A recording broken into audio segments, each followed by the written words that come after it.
Good evening, everybody. We're going to call our special committee of the whole to order for Wednesday, January the 25th, 2023 at 7 p.m. Number 2 is our approval of the agenda. I'm looking for a motion that the special committee of the whole agenda for January 25th, 2023 be approved as presented. A mover, Deputy Mayor. Seconder, Councillor Roux. Any further discussion on the agenda? Call for the vote. All in favor and opposed? That is carried. Number 3 is declaration of pecuniary interest. And now we're at the time of for any members of council. Seeing none. I turn to our CO for a moment. I think we have a new member of our senior team that our CO would introduce, and then we'll proceed from there. Thanks, Your Worship. Yes, I appreciate this opportunity. This evening, we have a special new member of our team with us. Council will recall back in early January, I did announce that the town had successfully hired a gentleman by the name of Richard Renault. Richard is our new fire chief and director of emergency services.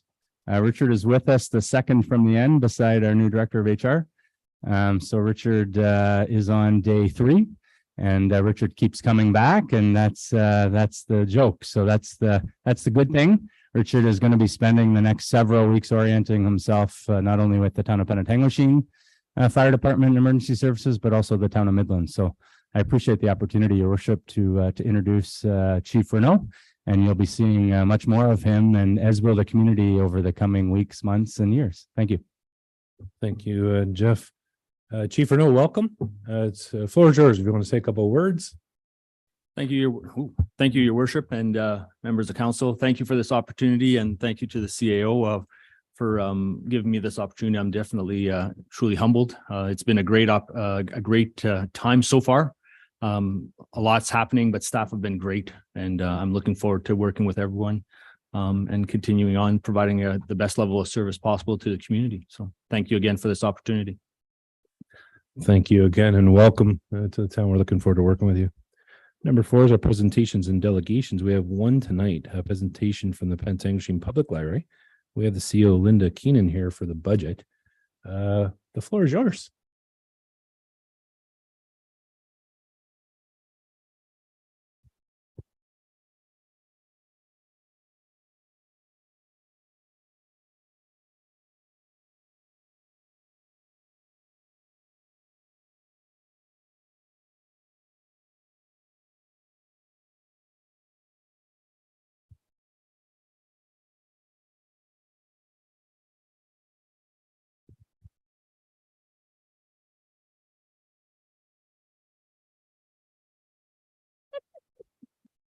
I promise I won't step on it. Your Worship, council members and members of the public. Few changes since we last met. I was able to meet with the Director of Finance and Treasurer once again and go over the numbers that we had put together for the previous budget ask. And upon looking at all the numbers, we were able to find a solution. And so hopefully that'll solve a few things and will make a few people happier, and we'll still be able to meet the library's needs. And what we were able to find is we were able to reallocate existing hours where it was needed. So there was a little loophole in there. And so we were able to make those changes. And so that brings our ask to just relocating of those hours. It really doesn't affect the ask that much. And my increase is 5.5%, but those are things that are due to things that are out of my control. So that would be your cost of living increased, your step-up increases for those that qualify for the 2023. And then, of course, the OMERS pension plan, which is now all employees are able to sign into that. So those are things beyond my control. But other than that, that's my ask. And with those relocated hours to those particular positions, it's really going to help the library meet its needs for programming, keeping the library not only neat, but maintained, making sure that we're not falling behind on constructions or projects that need to be dealt with according to our assessment that was held back in 2018, I believe. If you have any questions, I can try to answer them. Thank you very much. Any members of council have any questions for the CO? Councillor Vadabunker. Thank you, Worship. Just a question with respect to the proposed changes. Has the library board had an opportunity to review the proposed changes? No, because our first library board meeting will be January 30th, which is this Monday coming up. And so we kind of had to work together. I had to work with the treasurer to make sure that we were able to find, what we needed to find in time for the ask. Thank you. Supplementary. So that will be on the agenda then for the 30th? Yes. Okay. Yeah. Thank you. Any other members? Any further questions for Councillor Marchand? My question is just with regards to allocation of additional hours. So I'm pleased that you're able to look at the existing staffing and continue to offer some additional hours there. So can you give us a sense of what kind of additional hours you're looking at? Because you were looking at 2 FTEs previously, and now you've been able to rejig a few things. And I'm really curious how you're managing it. So basically, we found an employee that wasn't working for us anymore. And it was just a loophole. It was a missed number. And so by taking that employee's hours and allocating it accordingly, we're keeping those positions as part-time positions. So of course, there's no benefit cost. So there's no increase there. However, we are giving them supplementary hours, but keeping them at part-time positions and still meeting our needs, which is what I want. Any other member? Councillor Waters.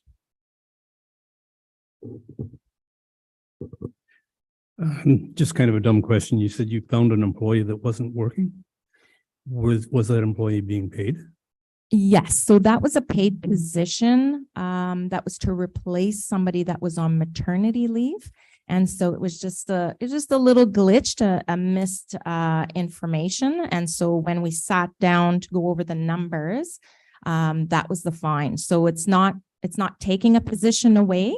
It's just the hours had been added on like by mistake. And so when I went over the numbers, I didn't notice that was in there. And so we kind of looked over it with a fine tooth and comb, and we're able to find those hours had to be reallocated and not affecting the budget. I think my question was, they weren't working, but were they still receiving a paycheck? They were working last year, but they left December 31st. And that's when their paycheck ceased? Yes. Good. Any other members have any further comments or questions? Thank you very much for your work and for presenting that tonight to us. Linda, we appreciate it. Thank you. Thank you. 5 is Section A, Finance and Corporate Services section, and I'm going to turn the chair over to Councillor Darush. Thank you very much. So first on the agenda is a consent agenda, and we do not have any items this evening, so we will work our way down to matters for consideration. The first item is the 2023 budget draft number 4 and the long-term capital planning.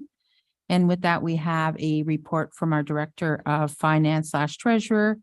And if I could, can we get our director to give us an overview of that report and any other information that she deems to be important for us?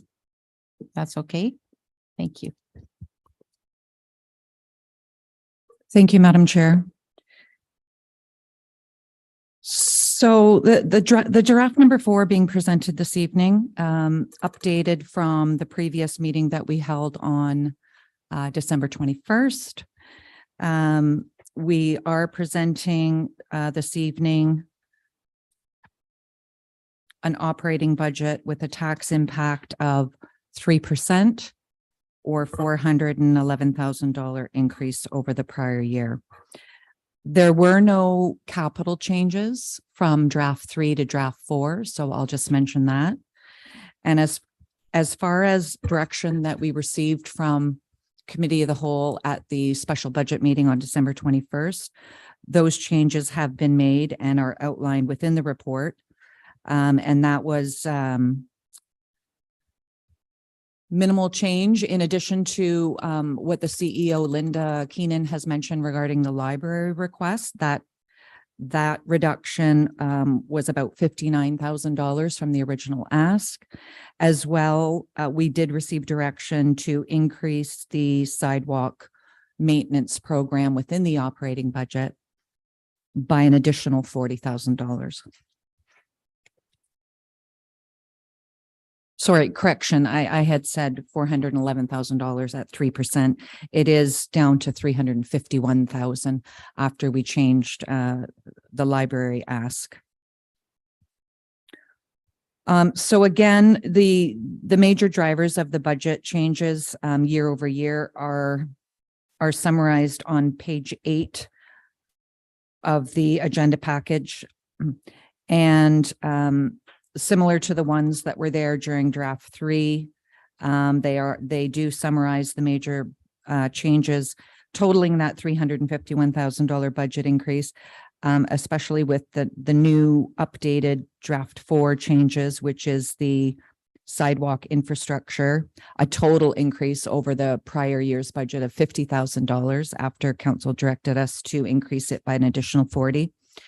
And the library operating budget increase reduced by about $59,000 down to $26,000. The total town operating budget increase year over year, which would include the contribution to the library, is about $232,000 or 1.9%. And the total increase to the capital investment using taxation is $100,000 or 0.9%.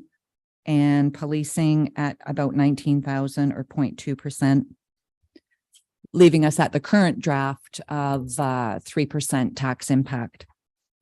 We did receive, I think at the last meeting I mentioned that we had just, I guess the previous day or that week, we had received the 2023 returned assessment roll from MPAC. So when I did the financial impact related to the estimated tax bills for 2023, I did update and use the 2023 returned roll with the updated assessment. And on page 11 of the agenda package, the impact of the current draft 4 is estimated and predicted, and it really is just an estimate because we don't have updated tax ratios yet through the county, and we don't have the county tax rates or the provincial tax rates yet. So it is just an estimate. But the 3% municipal tax increase could potentially be as low as 2.4%. And the overall tax bill pretty well the same at 2.36%. Or approximately rounded up $35 per $100,000 of current value assessment. So that is our updated tax bill estimate. But currently the municipal only portion is currently at 3%. Also included in my report on page 12 of the agenda package is some input that we received from last Thursday's Let's Talk Budget event. And we did have some interactive exercises after the event. And I've just documented those on and included them in the report on page 12 and page 13 in terms of comments received from residents on how we should change the way we spend your tax dollar, where we should invest more money, where we should invest less money. And the other interactive engagement activity that we had was related to our 2-year capital budget that was posted at the event in detail by project. And the input received from those were for residents to identify what was their higher priority projects and their lower priority projects. And attachment number the 10-year capital plan, which is attachment number 2 attached to this report, does identify the lower priority projects that we received comments on, highlighted with a red X, and the higher priority projects. There was just a few of them that we received related to high priority, highlighted in a green check mark. I'm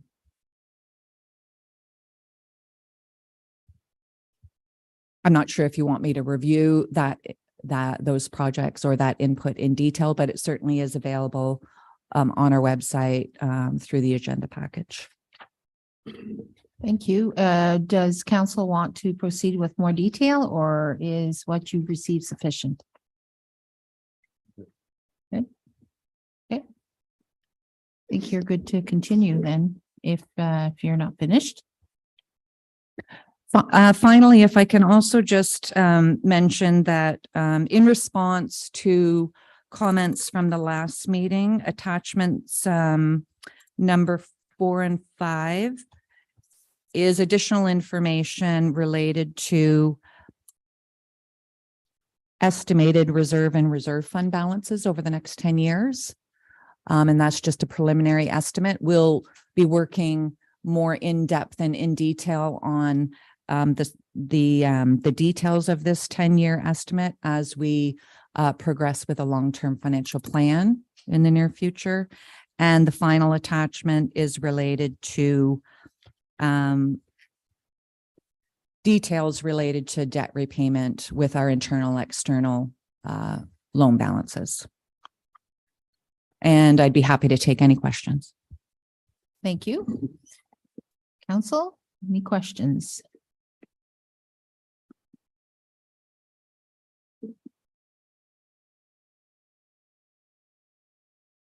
Yes, George. Thank you, Madam Chair. Just a question with respect to reserve funds and the debt.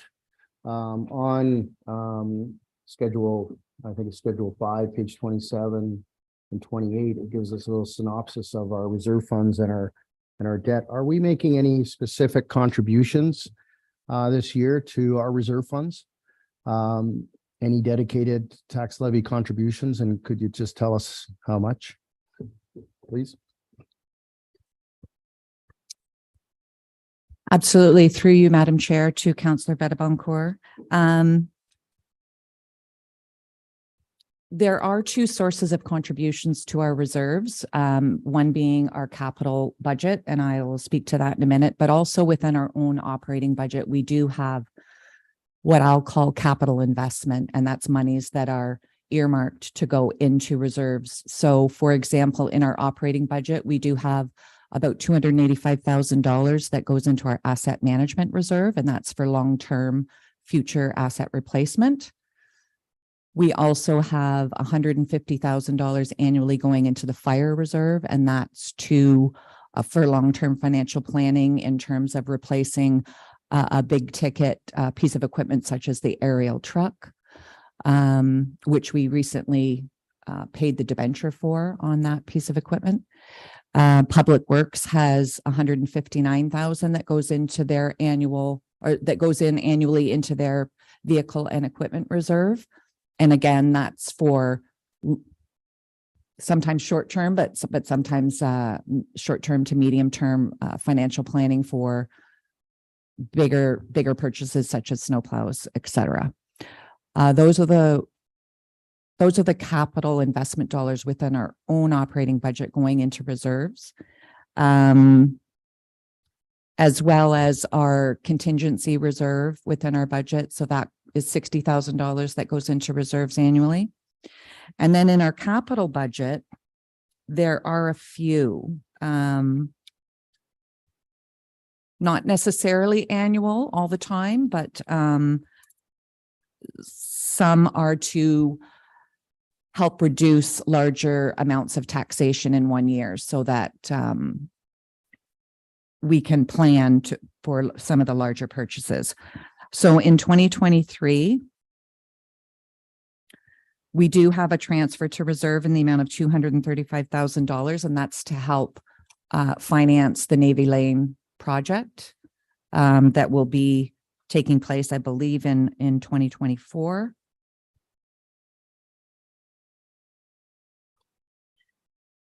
And under recreation, we also have a new transfer to reserve that is in the 10-year capital plan annually, and it's for the arena rehabilitation or reconstruction. So we are starting off a reserve to earmark monies, put monies away for whatever decision council does make in terms of the rehabilitation or the new construction. And in 2023 and 2024, it's about $80,000. And then for the other 8 years in the 10-year capital plan, it's $100,000 per year.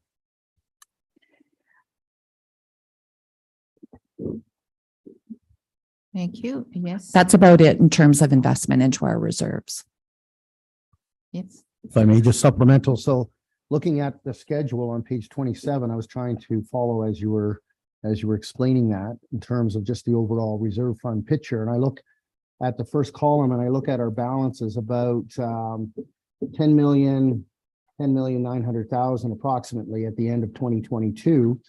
And at the end of 2023, our reserve balance is going to be 10,300,000. So we're actually going down in that first year, and then we start to climb as we go to 2032, and we're at 19 million in 2032. And the reason I raise this is I just concerned in terms of the future, where I know we're going to have big projects coming down the pipe, and whether we're going to have sufficient funds in our reserve funds to pay for these projects. At some point, there's a decision going to be made about the wharf and the new recreation center and all of that, but that's in the future.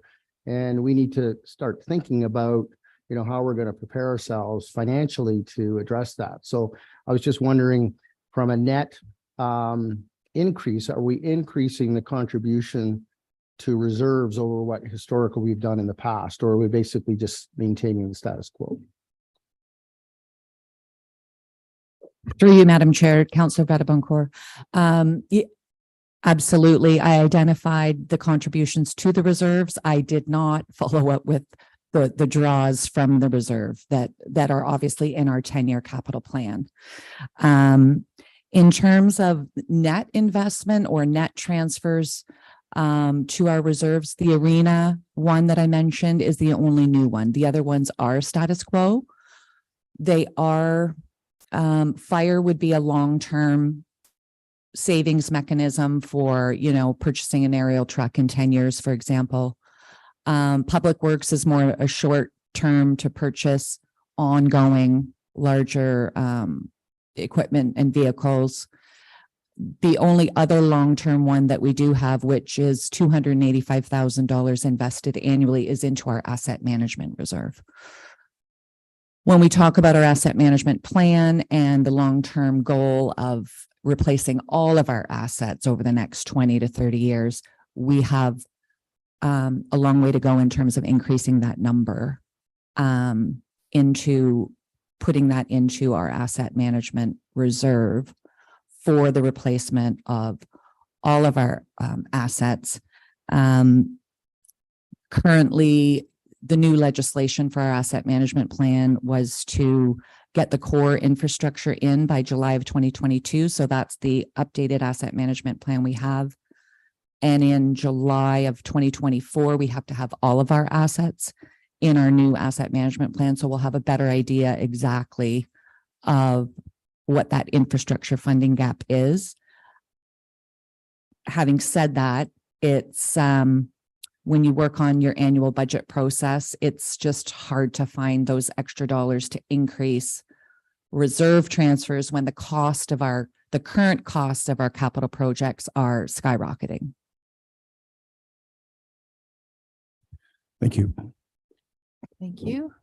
Any other questions? So I think I saw Deputy Mayor LaRose first. Thank you. Carrie, what about the OPP? Did we have a reserve for our OPP? And how much did we use and how much did we replace, knowing that now it's going to be a regular bill? So as far as the OPP reserve goes, we don't have one currently. We don't have a balance to it. We've used it. So we did use it to stabilize. We used what was left of our placing reserve to stabilize the impact from the loss of the CNCC recovery. And then in this particular draft of the budget, we used our tax stabilization reserve to stabilize the overall impact of our tax increase, partially from the result of the CNCC cost recovery that we lost. So we don't have any mechanism to put funds back into the policing reserve. That was a one-time deposit or transfer that we made to that policing reserve when they changed the billing model, and we saw some savings. We tucked it away to stabilize the policing impact over the last, I think, 5 years or so, but it's been utilized. So if it's at zero and we know at the end of the year, we're going to receive a new bill for approximately 380,000, where are we going to get that money from? The loss of CNCC cost recovery, that's what you're referring to. So we don't get billed for it. It's already been billed out to us in our annual OPP billing estimate. It has gone down just based on a different way that they're recording calls for service.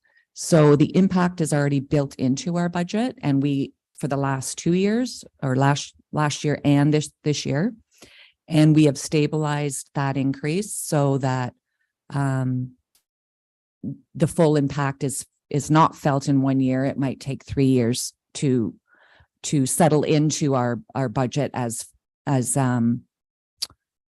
ongoing annual dollars that are in our budget. So it's not like we're going to get a bill for it.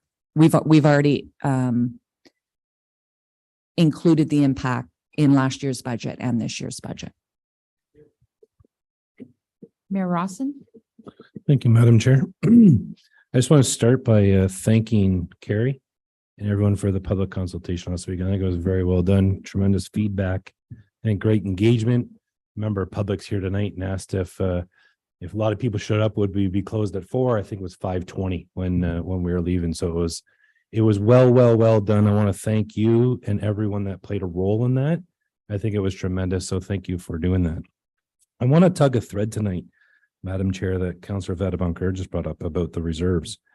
Carrie, during the public consultation last week, a couple of members of public asked about that. And I think they were talking about the capital asset plan, and you articulated our core assets and what we're doing to build the entire capital plan. And I think one of the comments that you mentioned was you would love to put more into it if we could.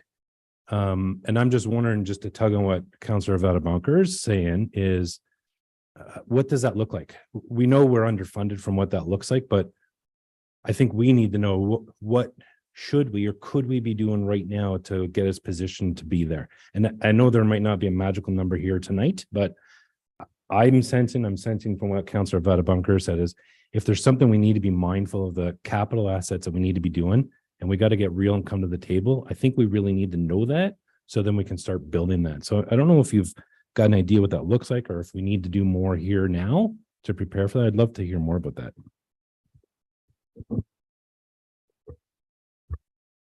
Through you, Madam Chair, to Mayor Rawson. I think I mentioned at the last Thursday's event that almost every municipality in Ontario has an infrastructure funding gap.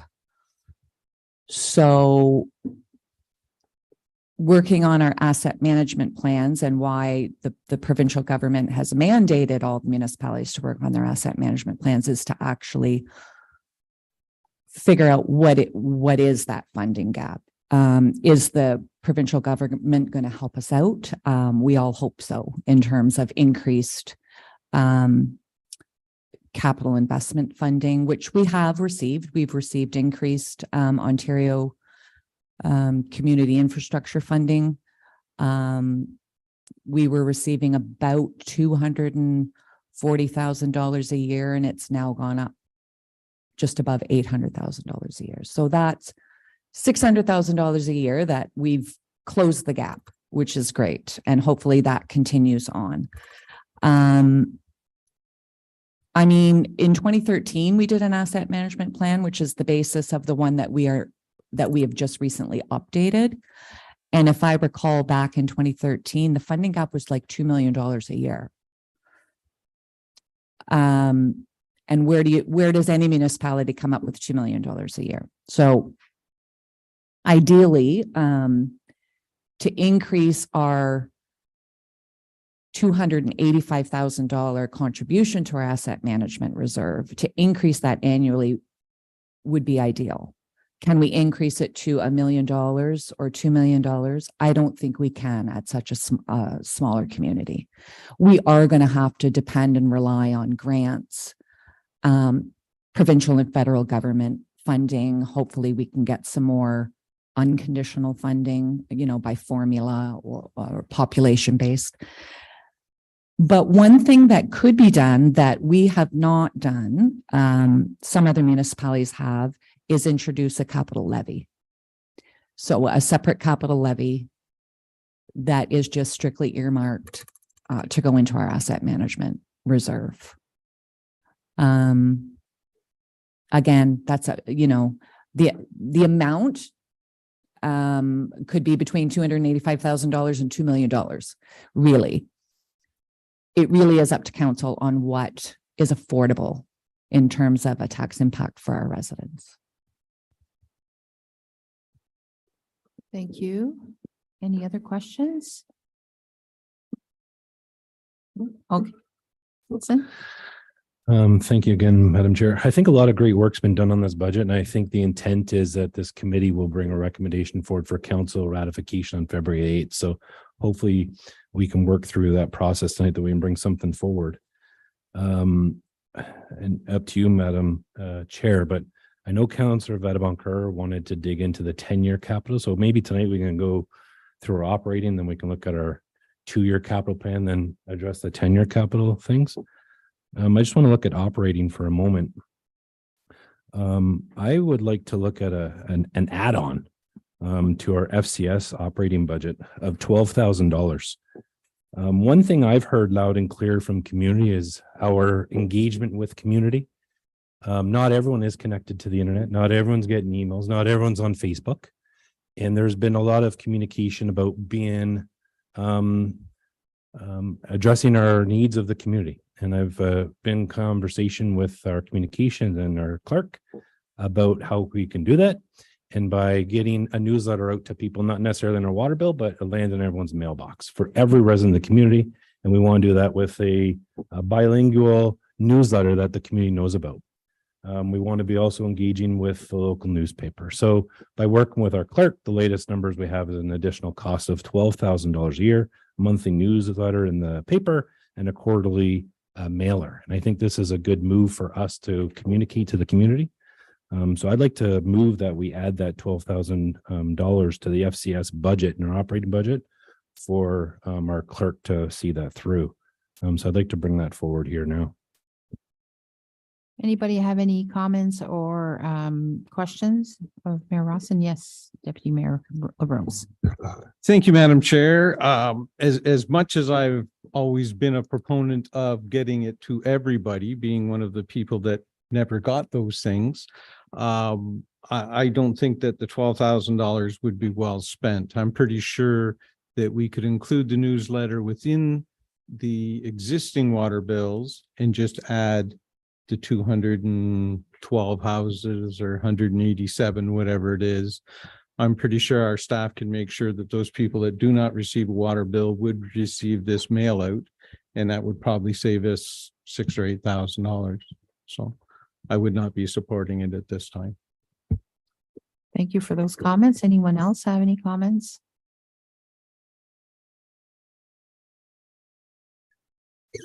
Yes. Madam uh, Chair, Councillor Roux. I actually am in total agreement with our deputy mayor. I think that we could do adequate business through our water billing, through our tax billing, and still get through to our constituents in that manner by not having to spend $12,000 to accomplish it. Thank you for that. Yes, Councillor Marchand. We have a member of the public who usually attends meetings and often have dialogue about not wanting internet and wanting to be more engaged and, almost challenged, how do you keep us engaged and make sure that we're informed? And I think a newsletter is a wise idea. And I think having it available in both languages is great as well. I think we need to continue to leverage various partners and partnerships throughout the community as well. We have the library who has a tremendous amount of walk-ins as well in terms of our citizens, and that should be made available to them as well. So our neighboring municipalities have a 2-page spread in the Mirror. And I think we need to support and continue to support that local newspaper. We are going to be without a print media shortly, and I still enjoy reading the few, when it does come to my door, and I think it's important and there is always information about some of the municipalities and things going on. And I think it's a really great way to make sure that we are reaching all audiences, all demographics within our community. And I think that's really important. Outreach and engagement is really a key piece for me in terms of my decision to be here and to continue to educate. And I think that's a great way to do it. So I'm very supportive of the idea. I'm sorry, I should have actually asked for a motion, so we'll do that and then we'll debate that motion. So we'll back it up a little bit. So if you could get that motion on the floor and then we'll get it seconded. Mayor Rawson? Okay, and can we get a seconder, please, for that motion? Councillor Marchand? Okay, now we can ask for questions or comments. And if there are none, then, okay. Councillor Rittemacher, please. Thank you, Madam Chair. So the mayor had proposed a monthly newsletter, and then the deputy mayor talked about a supplemental mail out to those who don't get water bills. So those of us who do get water bills, we get 4 a year. So it would go from monthly to 4 times a year that we would go with that. And if you double up on the tax bill, that would be 6 times a year. So that's quite a drop from monthly to maybe 6 or 4 times a year. Anecdotally, I just got my tax bill and water bill together in 2 separate envelopes, but they came together. So if there was a newsletter in each of those, then I would have got 2. So from the standpoint in terms of clarification, I like what the deputy mayor suggested in terms of the water bill, but that would only be 4 times a year and 4 mail out separately to the approximately 200 that do not get water bills. Is that what you're suggesting, Mr. Deputy Mayor? That is correct. Thank you. Yes, Mayor Rawson.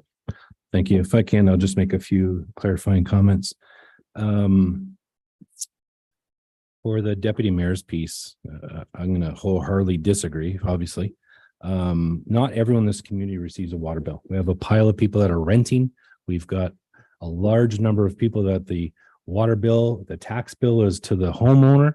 And there may be people that have a secondary suite and they don't get a tax bill, they don't get a water bill, and they're not connected.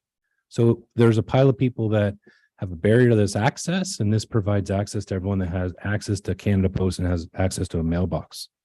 So this is an important piece. Just to follow up for clarity for Councillor Vedelbunker, your comment. Sorry, there's two new additional pieces we're speaking of. So one would be the print media, which would be a monthly newsletter in the Midland Mirror. So one new additional piece, which was being done last term by Councillor LaRue, Mayor LaRue. And then the second would be, the new one would be the mailer in lieu of the water bill. So then we know that every member would get access. And again, these would be transcribed. That would be in English and French across the community. So in essence, there'll be 16 communications going out in the year, 12 in the Midland Mirror, 4 in what we used to do with the water bill. In lieu of the water bill, would be mailed to every resident. That cost that the clerk has been able to work through would be an additional cost of $12,000 combined for those 2 different medias to get out. Thank you for that, those comments. Anyone else have? Oh, okay, yes, clerk, please. Thank you, Madam Chair. Just to be really clear, because I know it sounds like There's maybe some misunderstanding about what we currently do. And I think that's what Mayor Rossin was just trying to express. And I just wanted to clarify. Currently, we have a WhatsApp newsletter that goes out quarterly. When that aligns with a water bill, it goes on the water bill because that's free. We're already sending it. When it aligns with a tax bill, it goes on the tax bill. Again, because we make sure that it aligns. We don't put them in every water bill. We don't put them in every tax bill. So we align them strategically quarterly with those specific bills. Anybody outside of that, Deputy Mayor LaRose mentioned that he hasn't received one. He has received one. There's a bit of a hiccup because what we have to do is anybody who doesn't receive a water bill, we have to do a very special mail out. And Canada Post is always sort of shifting the goalpost on us and changing postal codes. So we think we have the mail area covered, and then they change their route, and then all of a sudden it's not. And our deputy mayor isn't getting what he's getting. But we are actually paying that additional money to have those mailed to those individual people through a drop, not individual mail, but like with their name on it, but in that sort of drop cycle. Sometimes that means people in Tiny Township get them because they're in that weird mail cycle. So we have to pay a little bit extra than what we would normally pay. So that's what's happening currently. And what we're trying to say is now we wouldn't be putting them in the water bills and tax bills. We'd be sending them out quarterly through the mail drop through the entire community. So no longer in the water bill, no longer in the mail bill or the tax bill. And then as well as the additional monthly message that, again, our former mayor was doing, but it wasn't always appearing in the paper because you don't pay for it. They kind of put it in. Sometimes they don't put it in. So it would be a purposeful monthly mayor message that would be inclusive of a lot of information. And I agree with you. We don't do that anymore. We used to have the big pages and we don't anymore. So that would be the increase. And I hope that is clear. That's great. Yes, thank you. That does bring clarity to the issue. Do we have any other questions or comments? Yes, Councillor Waters. I think I'd be in favor of having something sent at least once a month. We need to have more communication with the people.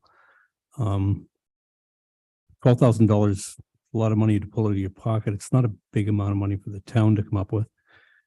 I think the benefits that we would gain from it, just from people knowing what's going on and being a little happier in the town, I think it would be money well spent. Thank you for those comments. Councillor Walker. Thank you, and I appreciate the mayor's clarification with respect to that. And so thank you for that. And I agree with the insert in the mirror. I think that would be helpful. I find those pages that are adjacent municipalities publish are very informative, and I think that would be something that I think our residents could benefit from in the paper. So I support that, and I appreciate what he has said with respect to the mail out. And I assume, Madam Clerk, that would be an ad mail, so it's not individually addressed. It's just going out to postal codes, and that's it. So that's a lot less expensive 4 times a year to everybody, if I assume correctly. Thank you. Yes. Thank you, Madam Chair. An important point that I didn't know is this improvement that we talked about with the French and English piece of it, though, renders it that we can't go back to. So if we want to actually do this very informative letter in French and English, we cannot now continue to include them in the water bill and the tax bill because they would be too big.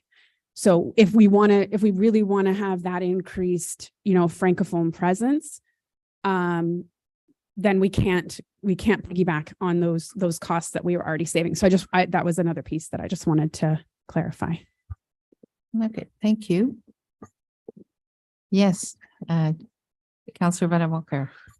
Madam Chair, could you read the motion again, just so that I understand it? Yes, I scribbled. No, so I can't read it back, but the clerk may be able to help us out. I just have in my notes here that Mayor Rossin moved an addition of $12,000 to the operations communications budget for printing and advertising. Thank you. And I appreciate that, because I think we're getting into the weeds. And I think that right now we're just talking about the budget allocation. I think there's some work to do a bit in terms of just kind of defining what we're going to be doing. But in terms of the dollar amount, I can support that motion. Sounds Thank you. good. So let's get to the vote then. All in favor of the motion? Opposed? It's carried. Thank you. Yes, I think Mayor Rawson has more items to bring forward. Yes? Any other? Yes, Councillor Madam Mokhtar, please. Thank you, Madam Chair. I want to focus a little bit on our debt continuity schedule, if I could. That's page 28 in our package. And we have talked about, over the years, we've talked about keeping tax increases to a minimum, increasing our capital budget allocation, which the treasurer referred to earlier. We learned a little bit about our reserve fund contributions and whatnot, but we haven't really talked about our debt. And I know that we've talked about trying to reduce our debt. And on our debt continuity schedule that's on page 28, you'll see that our debt is going down over the 10 or 30 or 20 years that we're talking here. And we're starting out with about 16.9 in terms of total debt. And then at the end at 3033, it's projected that we'll have about $9 million worth of debt. So we're on the decline in terms of our debt, and that's good. But again, I go back to my earlier point about some of our major capital projects that we're going to have to undertake over the next 10 years. And we need to have sufficient reserves. We need to have sufficient debt capacity and obviously grant money, but we need all of these things in order to be able to undertake these projects that we know are looming out there. And so from the standpoint in terms of our debt reduction, maybe our treasurer can talk a little bit about what our approach or strategy is in terms of reducing our overall debt. Thank you.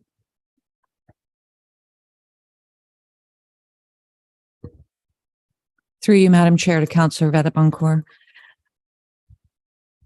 In terms of our, in terms of, I think, historically, the strategy with our long-term debt, specifically with the debentures for some of the larger projects, the amortization period of some of those debentures are longer term, such as 20 to 30 years. And the reason for that is to spread the impact of the financial responsibility for the infrastructure over a longer period of time. So those residents that are using and enjoying the infrastructure over the course of the 30 years are all contributing towards the payment of it. In terms of our internal loans, they are just that. It's just a way for us to self-finance some larger projects. They aren't as long-term as some of our debentures. That same 10-year period that's in front of us on attachment 5 in 2033, you had mentioned, our debt is projected to reduce to just under $9 million. Under $600,000 of that is our internal financing. So the bulk of the money that will be remaining over the next 5 to 10 years is just that. It's our debentures. We will have paid out almost all of our internal financing loans in the next 10 years.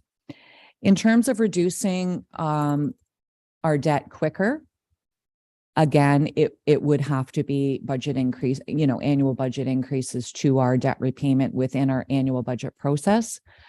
But I will also remind returning council members, but also advise new council members that every year after we've done our year end, we've completed our audit, I do present an annual surplus report to council for your direction on what to do with our surplus funds.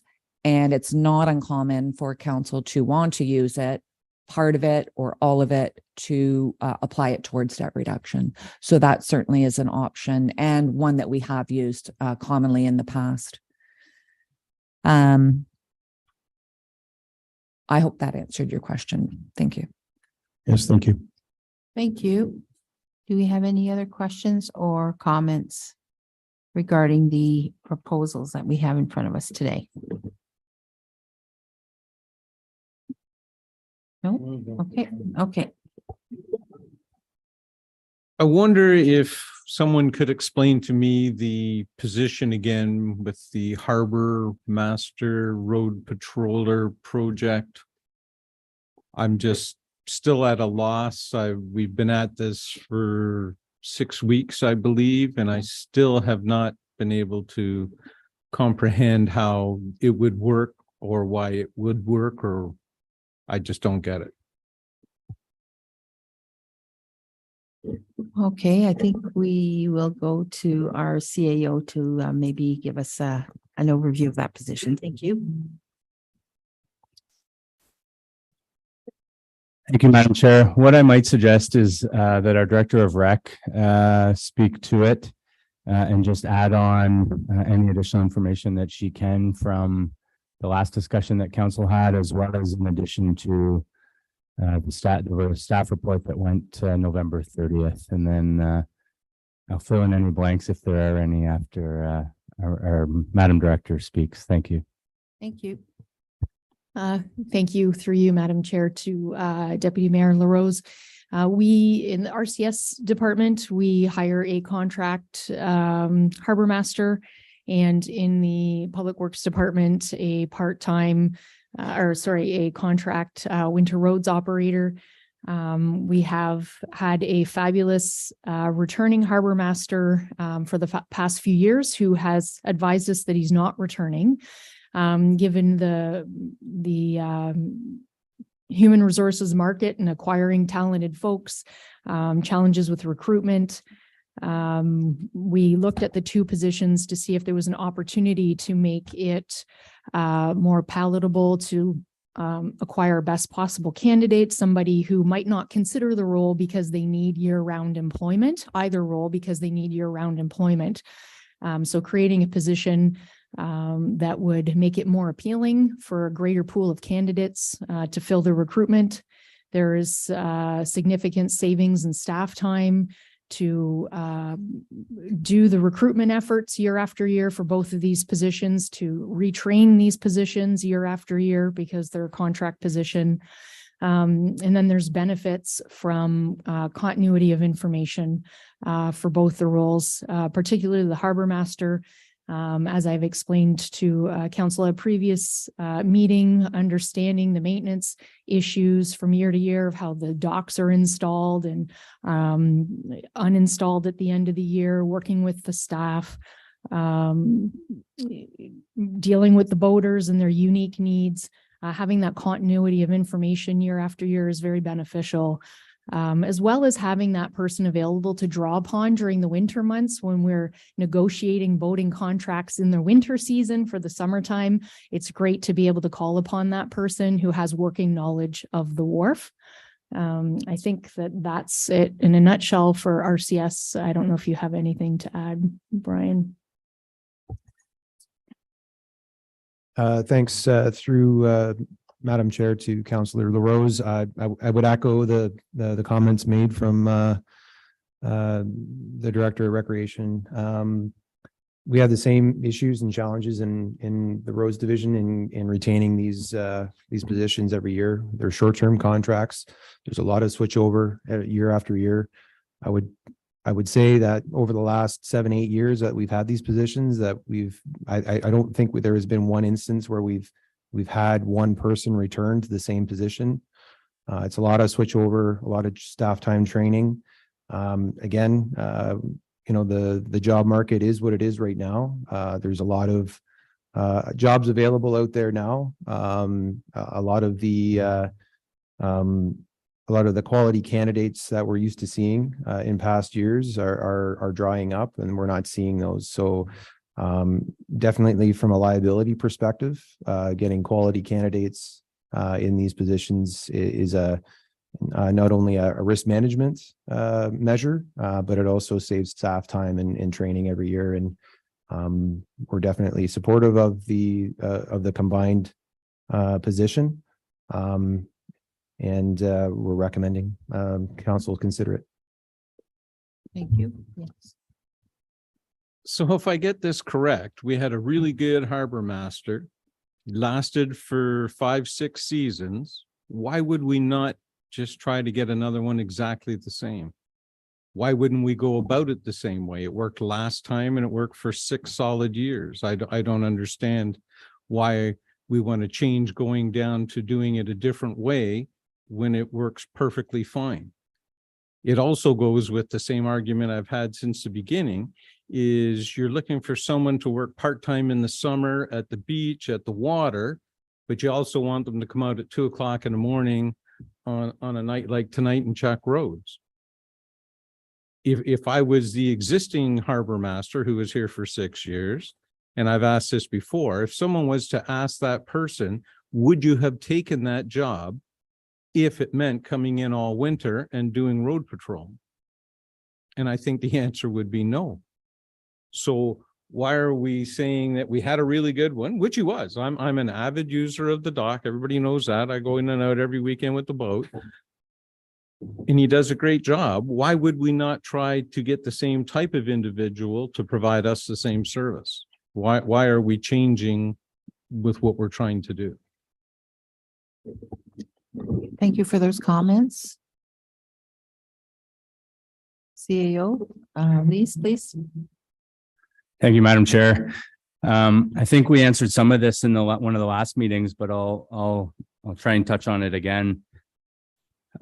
It's difficult to compare what has transpired in the last 5 years because the labor market has shifted substantially over the last 3 years.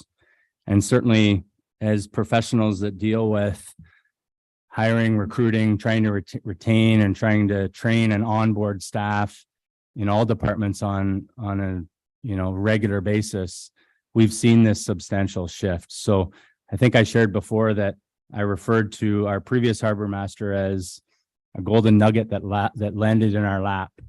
And we know there's been turnover in that position, specifically pre these past 5 or 6 years. We also know that there's been turnover, as our Director of Public Works noted, in the roads patroller position virtually every year. So, we recognize that, this is unconventional. There's no question about it. And we've banged our heads together, as we put together the budget, but also over the last 4 to 6 weeks. And we had the luxury of having our new Director of HR start, who also looked at this from an objective and neutral manner as well.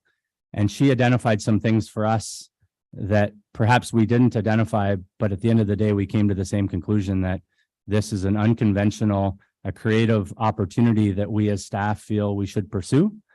We talk about partnerships and we talk about, wanting to be more efficient in what we do. And we see this as a real opportunity as an organization.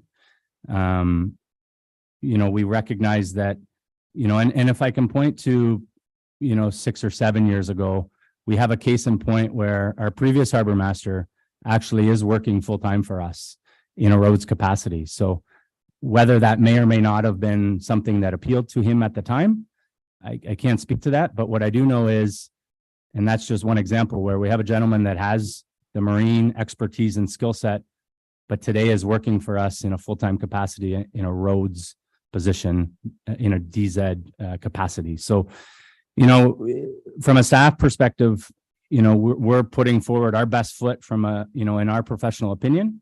And, we recognize that it may be unconventional, but we see this as a unique opportunity that we should pursue. And for all the reasons that my colleagues in Public Works and Recreation noted. Thanks, Madam Chair. Thank you. Thank you for those comments. Yes, I saw Councillor Marchand first. I think the other piece, I think this is a market where we have to be creative on how we look at positions, how we fill positions. It isn't unorthodox in that there are other municipalities that have staff that work in their parks department and then transition over to Public Works. It brings great continuity, and certainly our neighbors in the town of Midland have done that for a number of years, and it works very well. And I think it is a unique skill set in terms of looking for both of those things, but we're making some assumption that just because someone works in the summer doesn't mean they're going to work in the winter. And the past individual who did a phenomenal job was also a retired individual who his career was a Marine career. So there is that balance. And I think from a public works perspective, this would also alleviate, in terms of that continual turnover, the amount of human time or training and staff time it takes in terms of getting these individuals up to speed in the recruitment process. Recruitment isn't, you post on Monday, you interview Friday, and they've got them starting Monday. We're posting for lengthy amounts of times. Interviews take time. People are competing. People are interviewing just to interview to be competitive with their current employer, which is the reality. So I think it's important. And the fact that staff have looked at something creatively, I think, we need to be supportive of that creativity in terms of how we're looking to fill positions. They may come back and say, we weren't able to fill it. That may be a reality. However, I think there is a real opportunity to look at these kind of hybrid models in terms of how we're creatively filling positions. Thank you for those comments. Mayor Rawson. Thank you. I think we've almost spent $30,000 debating this topic. Just a couple comments and maybe a question to you, CO Lees. I look at our town's website right now. We've got a curator, assistant, museum program coordinator, which was just posted, a facility operator just posted. I guess my question is, could we, just so we can close this, could the director of HR just post this and try it? We'd know in 2 weeks whether or not you got something, then go down your path. As far as I'm concerned, this is an operational decision. You want to meld the roles. I personally don't care. The question to us is about the budgetary constraint, which is the $30,000. I'm okay with it, but I would love that you just tried it. And then you don't, at least the 30,000 there. I would say, let's leave the money in the budget. Let's do it. But I think just to make, lower the temperature, could we post it? And then if you're not successful and the money's there, you can go through with the new proposed plan, which I think again, is your operational decision to do. I'm just wondering if that's an achievable goal that you could at least work your way through in the next coming days. CEO Lees. Sorry, I chuckle. I think I heard someone commenting in the background there. So I mean, certainly from a staff perspective, what I'm going to suggest is that we would like to do the opposite. We'd like to test the market in this creative mechanism that we've put together from a staff perspective. And as has been noted, the recruitment isn't just a simple post, see what we get and kind of move on. So there is quite a bit to it. Staff stands firm and believes that the best approach is to move this way. I think to the mayor's question, should we deem that we're not successful in the path that we've suggested or proposed, then we look at potentially other models and other alternatives, which may mean, as the mayor has noted, looking at posting a standalone, because the time really is ticking. And it seems like we got loads of time before the position starts, but we're already into February virtually, and between now and start date, there's a lot of things that need to happen, whether it be standalone or whether it be a joint position. So I appreciate all the dialogue and questions, and that's what I would offer to council, Madam Chair. Thank you. Thank you. Yes, Councillor Leroux. Thank you, Madam Chair. I am in total agreement with staff recommendation. I think it's an opportunity for us to achieve continuity in two positions. There's no guarantee that we go out and advertise for a wharf master and get the quality that we had 5 or 6 years ago. There's no guarantee there. But I think that going out and getting and advertising a position that is permanent for both positions, I agree full-heartedly that I think it's the money well spent, and I will be supporting it. Thank you. Yes, Mayor Rawson. Unless the deputy mayor's got a motion, I just want to jump in a pile of capital questions if we're ready to go there. Okay, Mayor, Deputy Mayor, did you want a motion? Good. So just a couple real quick questions. So I'm looking at the 23 capital plan. So the first one's a question to, I believe, our clerk. We have in here council chambers IT upgrades. I think it's $100,000, $90,000. The question is just about accessibility for the new infrastructure. I'm a huge believer that this is about helping our accessibility of these council meetings and communicating with the public. I know during the public consultation, we might have one red sticker. It was a low priority. I think it's a high priority. But I had an individual come to me at the public consultation wondering about accessibility, and specifically when they're here in chambers, whether or not they could have a Bluetooth or something that they could facilitate and hear us. I'm just wondering, I fully support. I'm just wondering, what does this look like, and what can the community expect from this potential upgrade for council chambers? Okay, so the clerk will answer that for us. Thank you. Thank you, Madam Chair. Really excited to answer this question, actually, because what you'd be really surprised to know is that this council chamber was built in 2006. And right now, we actually have little earpiece accessibility units available. They're very out of date and no one ever asks to use them. But my point being is Penetanguishene has always been very cognizant of our accessibility needs. And we will continue to be that where going forward with these renovations. And the next iteration of that will be some sort of Bluetooth earpiece versus, a connectivity to our very old microphone and analytical system that's back there. But it is definitely something that would be included and would be considered automatically. Absolutely.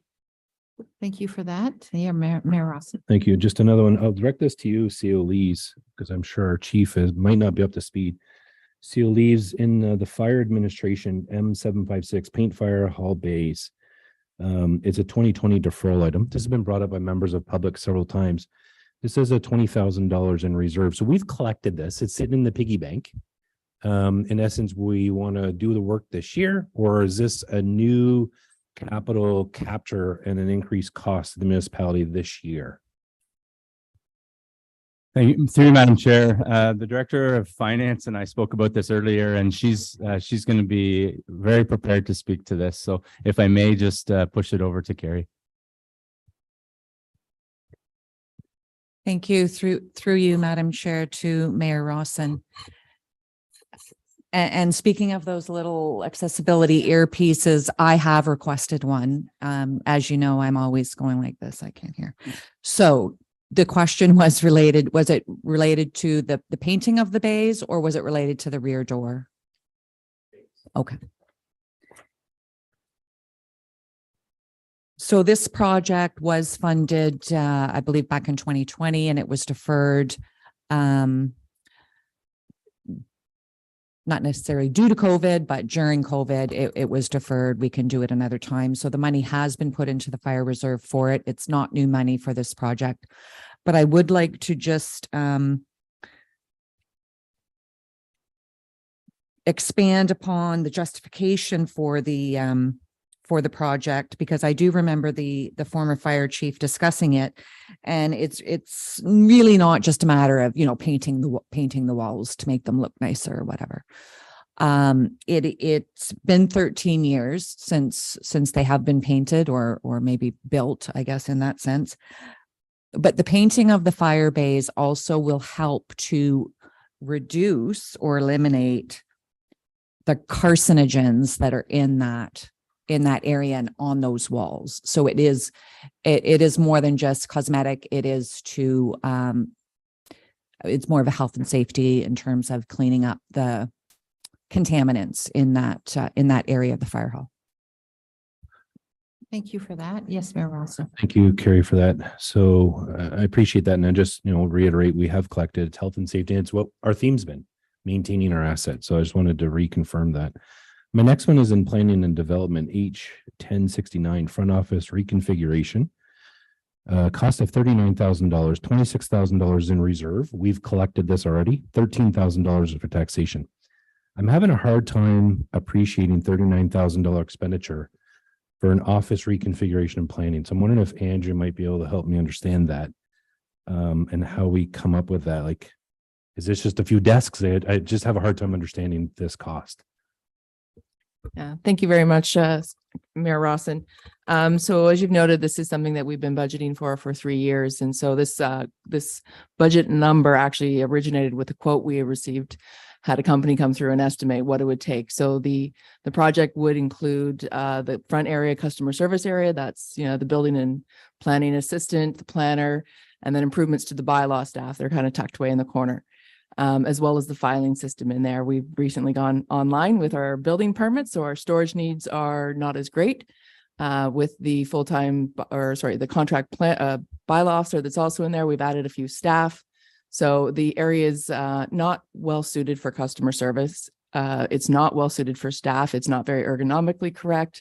It's awkward. I know you guys have all walked through it. So it's something that we've been planning for and putting off other projects in order to get to a place where we had enough to do the 5 desks and some storage space improvements to the front customer service area. Thank you. And I appreciate that, Andrew. I'm just having a hard time understanding nearly $40,000 for a few desks, like 4 or 5 desks. Like, it seems like an awful lot of money to me. Can we go down in the same thing in planning, town dock parking strategy? I know I brought this up before. I'm just wondering the urgency of this as a capital 2024 issue. This council is coming up with terms of reference for our town dock, and we don't know where we're going yet. So I'm wondering if the timelines to execute this, and how does that work according to what our new ad hoc advisory group is going to come up with. Like, when do you see this work beginning? And what's the scope if we're not sure what the direction is from that group?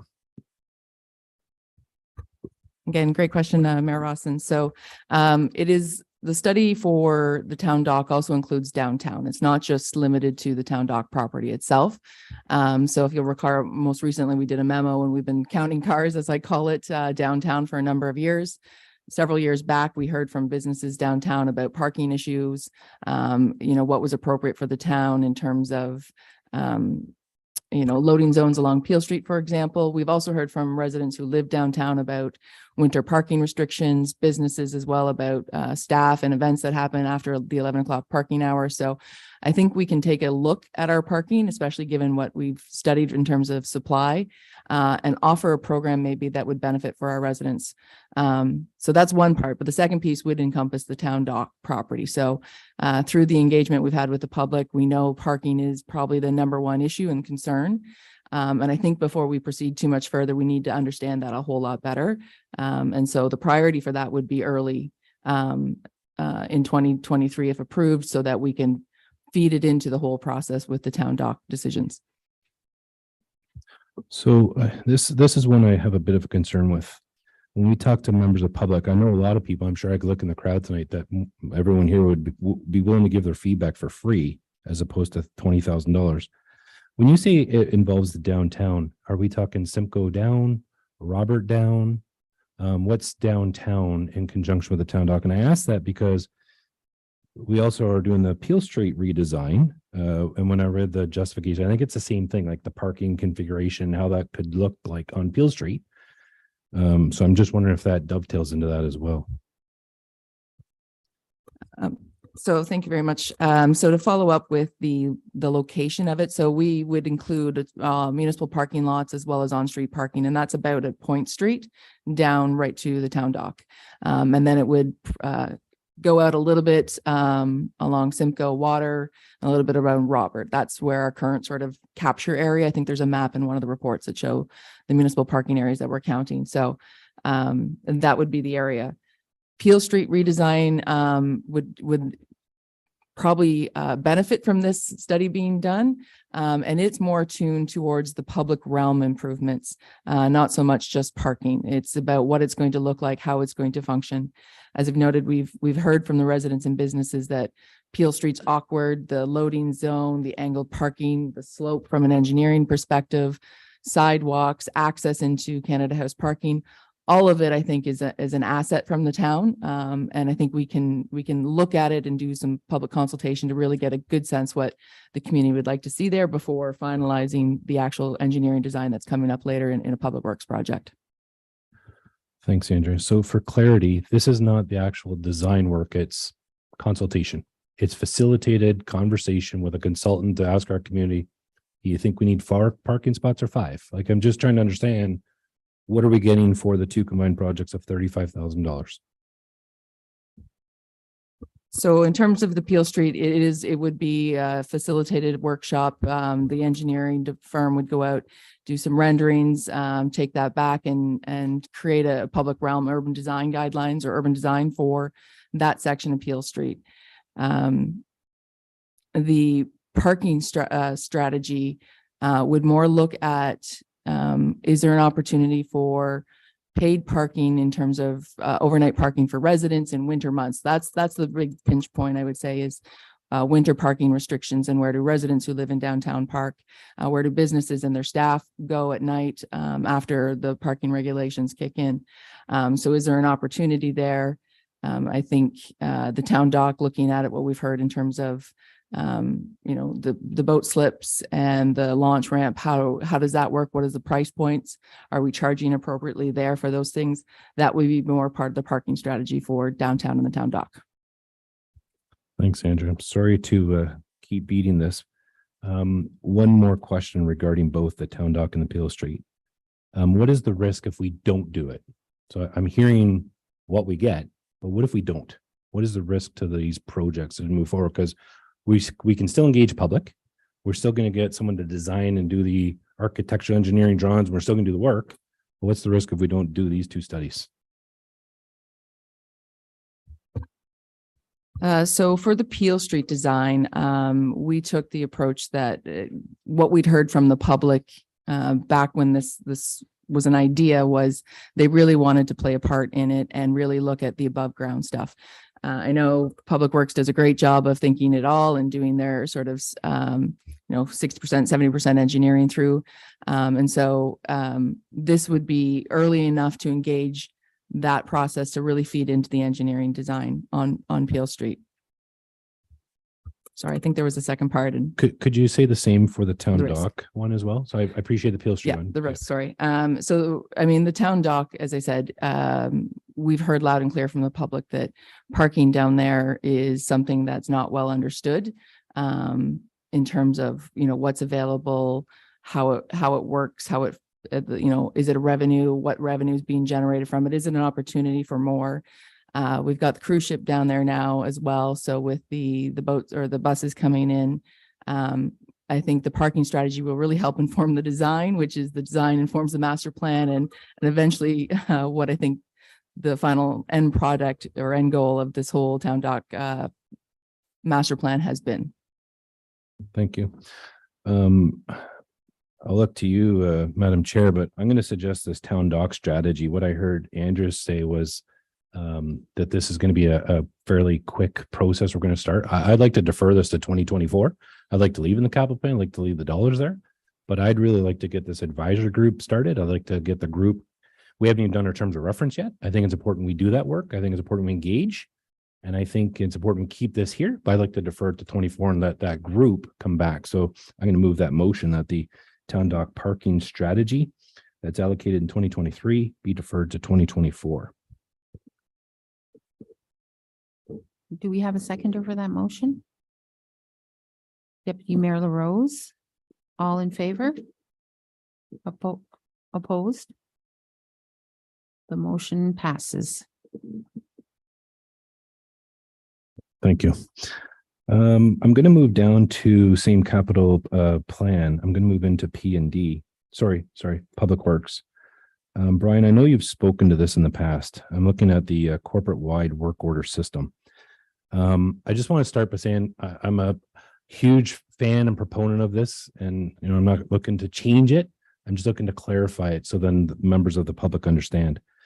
So for clarity, this is we'll call it a communications tool that the community can put in a concern, a ticket, whether it's a snow plowing or something broke. And it's a way that we can track where that is. And it's two-way communication between internal operations staff and the community, know where they're at. So one, can you just clarify, is that true? And then my second follow-up to that would be, this is a large price point. So I'm just wondering, we're not going down the path of a certain tool. We're going to evaluate maybe partnering with Tiny or Tay or Midland, or the county of Simcoe has a system. Maybe there's an opportunity to use a system that's already working. So I'm just wondering what does the path look like to implement this process? Thank you, through Madam Chair to His Worship. So I'll confirm the first part of your question there. The work order system, as it's contemplated, would include all of those things that you had mentioned in terms of the public portal, allowing residents to keep track of a certain work order, all of those things that you had outlined at the start. We would be looking for a solution for that. And then the second part, in terms of teaming up with a system that's currently in place in North Simcoe or through the county, I think that you had mentioned at a previous meeting, we would be looking at all options in terms of getting a solution that works for us, but also is, being used, by other municipalities for the same purpose, so that we're piggybacking off of their experience. So all of those items and suggestions that you had noted, we would be looking at, looking to explore, partnership options to see if, we could use a software package that's currently in place by the county. Those are all something that we would be looking at, and they're all on the table for review. And probably looking at initiating this subject to council approval as soon as possible, because implementing a system like this does take a while. And going through the process, not only through procurement, but, investigating options is going to take some time. So looking at getting a start on that very soon. Thanks, Brian. Maybe a follow-up to the CO leads on the same topic. Jeff, this is a big item, $120,000. I suspect it's probably going to be a one-time capital for purchase. And Brian just iterated that it's a big project. My question is, do you anticipate this potentially may impact staffing, and that we may be looking at an increased staff to manage this system? Or will this have impacts to staff that we're going to come back with another FTE request in the future to manage this system? And I'm just wondering what are the risks of this? I think there's a lot of good positives that we've heard about, but what is the potential risk and financial risk to the organization that we might not have considered? Through Madam Chair, at this time, I can't say that we anticipate having to come back with additional staffing requests. Certainly, the goal would be that, while sometimes systems like this may require additional resources, the goal would be that, in fact, it also frees up some capacity. There's a lot of stuff that's done very manual today. So it's difficult to answer the question until we get into the project. But at this time, staff don't anticipate that there will be an FTE ask associated with it. But I don't want to sit here and tell you that that's for sure not the case, because, we don't know what we don't know at this point. But I can say for certain that at this point, staff aren't anticipating that there are going to be additional staffing requests. Thanks, Jeff. And just as a follow-up, potentially before we go down the path, maybe we can check with our municipal partners, see their experience has been. I think before we purchase and they say, hey, surprise, I think that'd be good for us to know, but I fully support it. I think it's wonderful. If I move down to 2024 inside RCS, I'll probably look to you, Sherry. In here, we've got recreation master plan, and I know it's coming from DCs, but I'm just wondering, timelines. We pushed out a couple of planning projects based on changes of regulations and legislation. I'm just wondering how this fits into those. Is there any legislative requirement to hit this timeline? Is there opportunities to defer? And what is the risk if we don't do this? Again, appreciate it comes from DC. Just want members of public to understand what that looks like and how we can make this work. Thank you, Mayor Rawson, for the question. Sorry, I think there was three-part risk for pushing out. What was your first question about that? Yeah, and if you just clarify the DC component, and then if there's any regulatory legislative requirements for the master plan. So yes, it's completely, the project would be completely DC funded. Our last rec master plan was completed in 2014. It is best practice to update those plans every 10 years. Lots of things change, participation patterns, demographics, growth, that type of thing. Regulated is not regulated. The risk of, I don't think, DC implications. I'm not sure that I'm maybe the most qualified person to speak to that piece. Risk from pushing it out. Oftentimes when you apply for grants, they ask for it to be supported by some sort of plan in the municipality. And if we don't have a current plan based on existing or current data, that may or may not jeopardize grant opportunities, but that certainly does play a role. I'm sitting here reviewing a grant opportunity at the moment that asks for it to be supported by a municipal plan somewhere. So, thanks, Sherry. Carrie, maybe just a clarifying question, if I can, and again for everyone's interest. So the DCs, this is a $40,000 DC. So we've already collected this.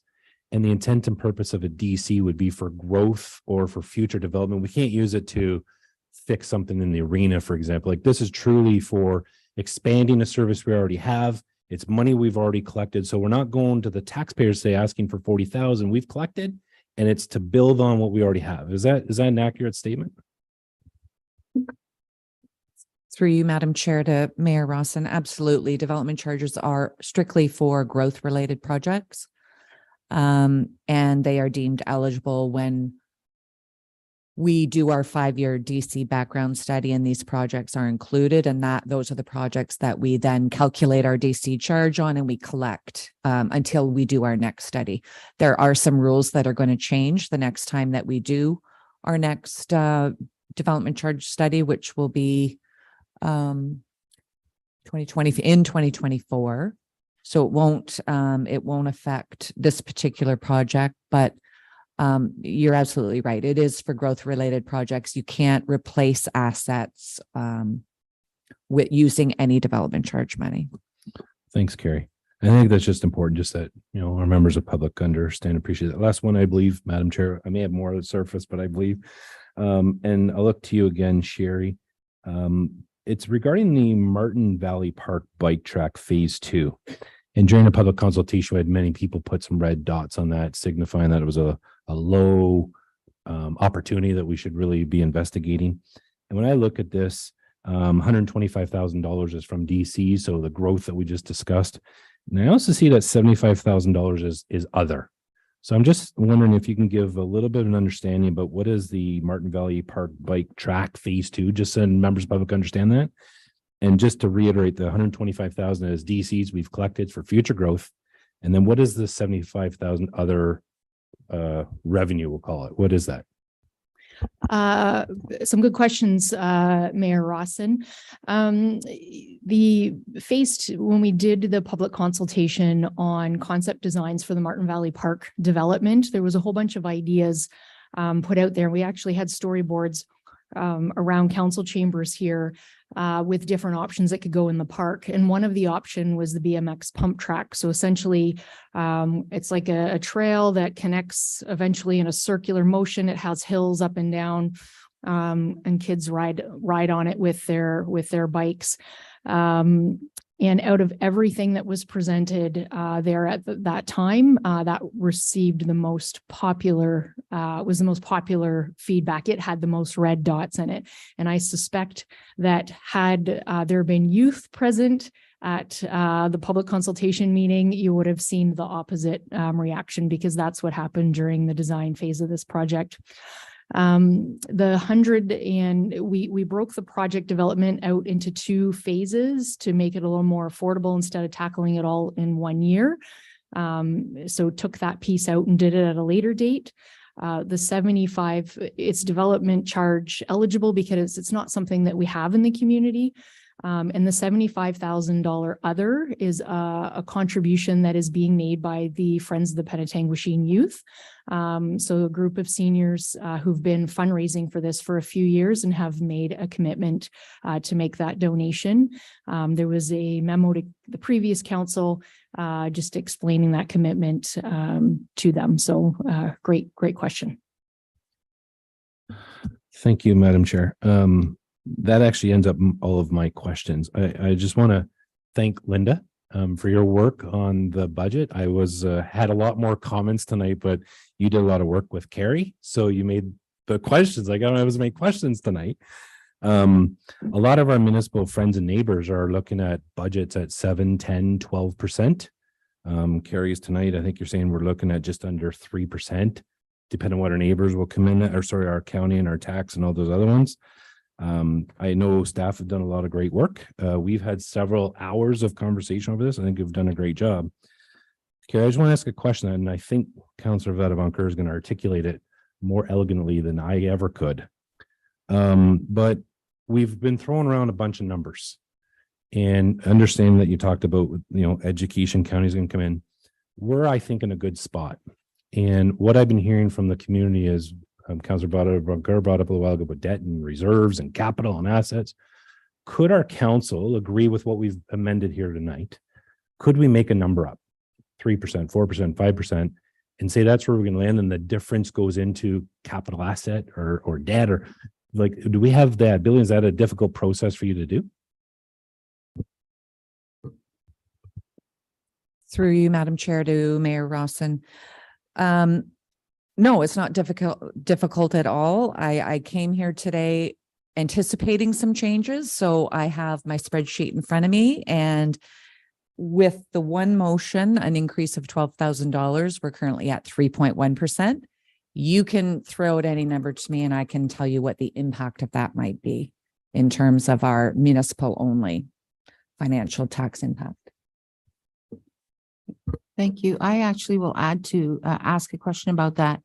So I know that we're looking at 3.1% at this point, but that's not considering a blended rate, which once the county brings in their rates and whatnot, there will be a blended rate, right? With all other contributors for the tax rate. So our 3% actually won't be 3%. Is that correct?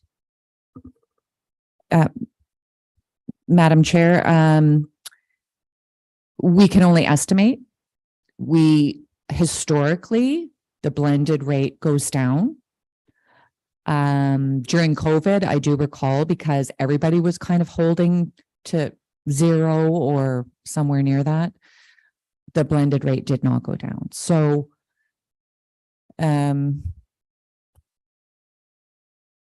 I can only say that historically the blended rate does go down, the overall tax impact. We just really don't know until we get those final tax rates. We get the final bylaw levy from tax ratio bylaw from the county, et cetera. But as Mayor Rawson suggested, we do the same thing with the growth. I estimate what our growth is going to be. If based on the development activity that we have been seeing, if the growth actually comes in higher than what is currently estimated in the current budget, which is 1.4%, that excess would be presented when we finalize our tax rates in the end of March or early April.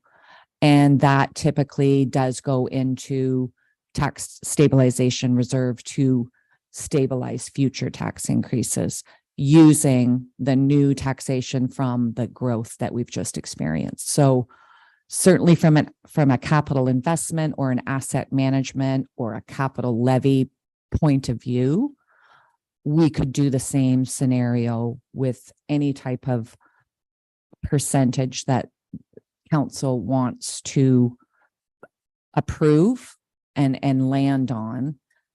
But the big picture won't really be known until the end of March, early April. Okay, thank you. Any other final comments before? Yes, Councillor Vadavonker.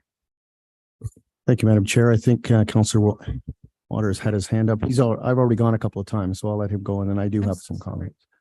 Councillor Waters, you go for it. First of all, I'd like to thank all the staff for the good work they did. I think it's amazing that the budget's coming in as low as it is. I do have, I'd also like to talk to our librarian, and just a little comment. The very first thing out of my mouth when I talked to Doug was library. And as you walk in the door and you look at your list of patrons and stuff, my name's right on the top. But I'm glad that you've revised your offering. My second question is for Brian, and it concerns Navy Lane. I've been out there 5 times now. I've taken a little walk partway down. It kind of looks like an impossible situation to try and repair. We have $1.2 million approximately going to be spent in the next 2 years, I guess, on it, which is a whole lot of money. And I'm wondering, is 1.2 going to fix that problem? Should we be putting more into that? I don't know that 1.2 is, to me, it looks like an impossible fix. Thank you, through you, Madam Chair, to Councillor Waters. So the project that we have in the plan for Navy Lane right now is for the first phase, which is essentially from Church Street down to the waterfront. It's approximately 500 to 600 meters long. It's a very significant project. I don't disagree with you. We are going through the engineering phase right now. We'll have a better idea of the detailed design costs for that certain phase once that's completed. But we do believe that the cost estimate for that first phase is within that range. It'll be a combination of piping with Gabion and Baston line channels within the Navy Lane right away all the way down to the water, along with restoration and access provided to that slope. As you can imagine, during your walks down there, it's quite steep.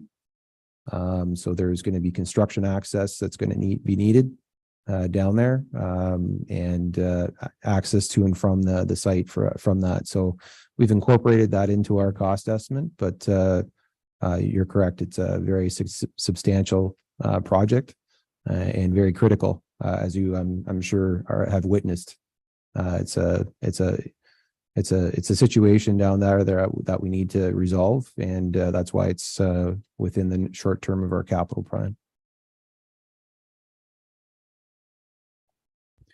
Thank you. And my second question would be for Andrea. On the reconstruction on Peel Street, I've spoke with 3 of the 4 property owners on the west side, 7 of the 9 property owners on the west side. No, the east side. First one was east. This is west. And they're all very anxious to have some sort of input into it with those people before you go out and invest in a consultant outside of on the other side of the Angels, so that the people here have the first input to give their view of what they think is necessary there. A lot of the people that are on that area have been in business one was just 50 years. So we're looking at 40, 50 years for most of the owners. And I think it would be important if they can have input prior to a consultant. Thank you for those comments. Councillor Bennett-Walker. Thank you, Madam Chair. So I wanted to talk about a couple of things. The first thing is I want to mention that I really appreciate the input from the public, both in the council chamber and at the open house. I wasn't able to attend the open house because I was away, but I understand there were lots of good suggestions, and I looked at the treasurer's report and I see that staff and council have addressed a number of the priorities that the public have indicated. And I want to mention that it wasn't lost on me in terms of the input that people have said. In that spirit, I went back and had a look at what we had decided as a committee of the whole back in November, dealing with some capital grants. And one of the capital grants that stood out, it's not a large sum of money, but it's the Sistema Huronia Music Academy. In that meeting, we approved allocating $1,000 to the Music Academy. A great program, serves underprivileged children with music lessons, really gets them with personal growth and mental growth. And it's a really positive program, but I was having some second thoughts with respect to our role as a municipality in terms of funding that program. So I went in a little deeper, looked at their financial statements and whatnot, and they've got a healthy reserve. They got about $19,000 in their reserve as of June of 2022.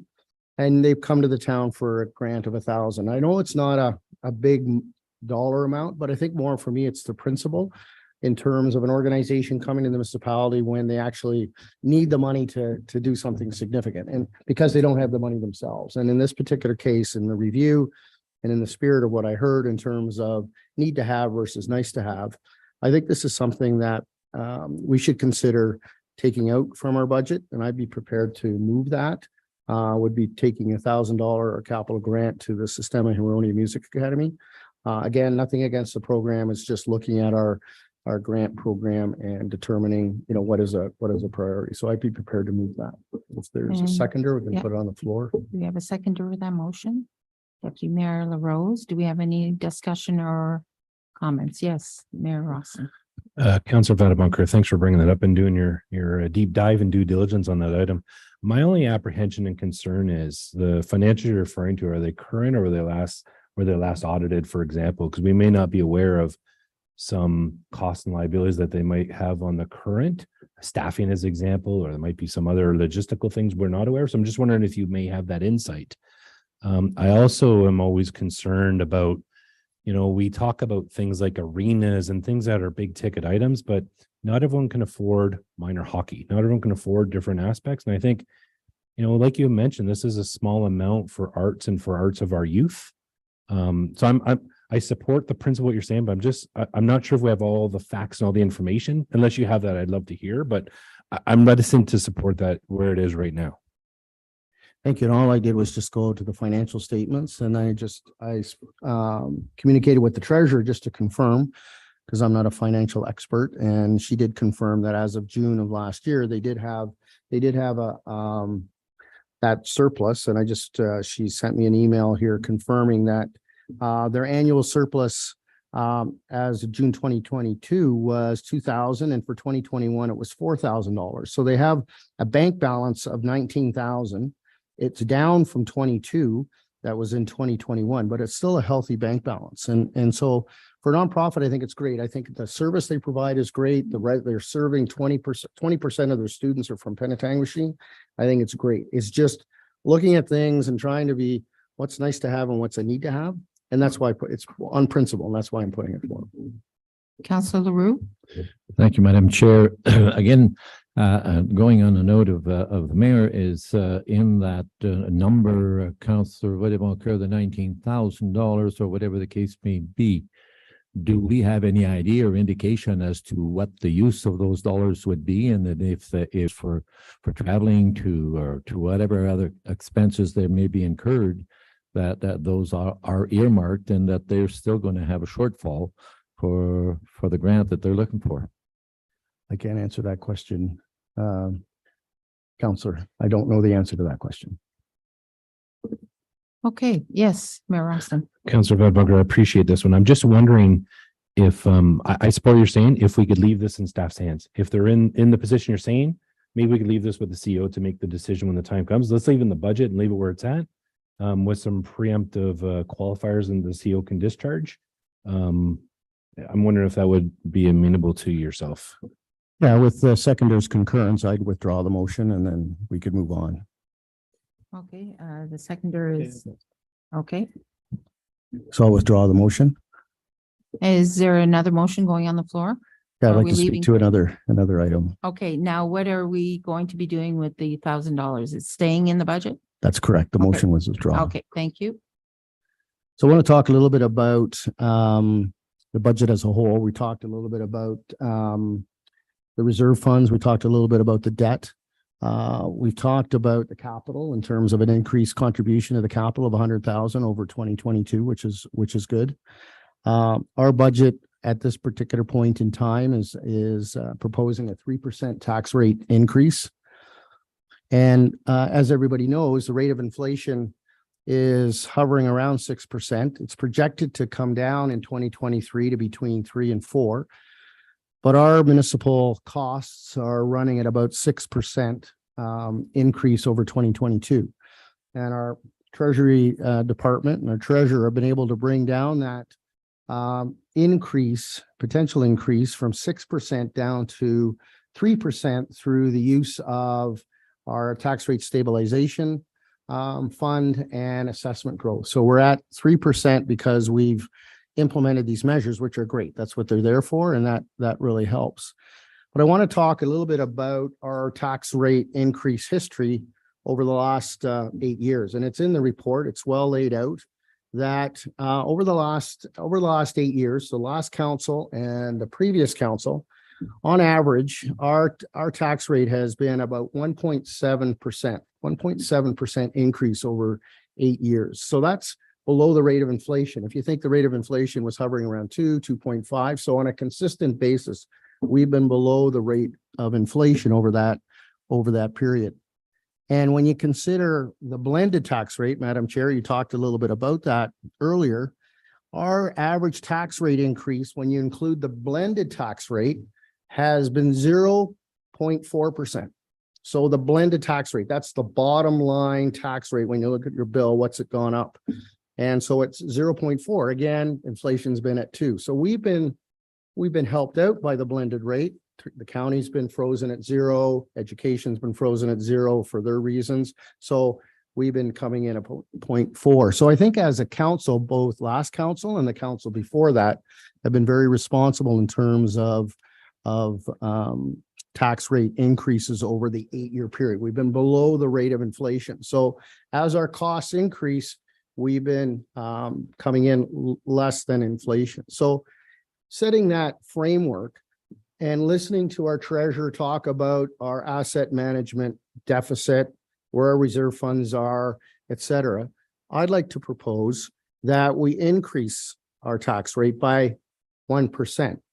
Now, the mayor brought forward a motion to add $12,000 to the budget, which was carried.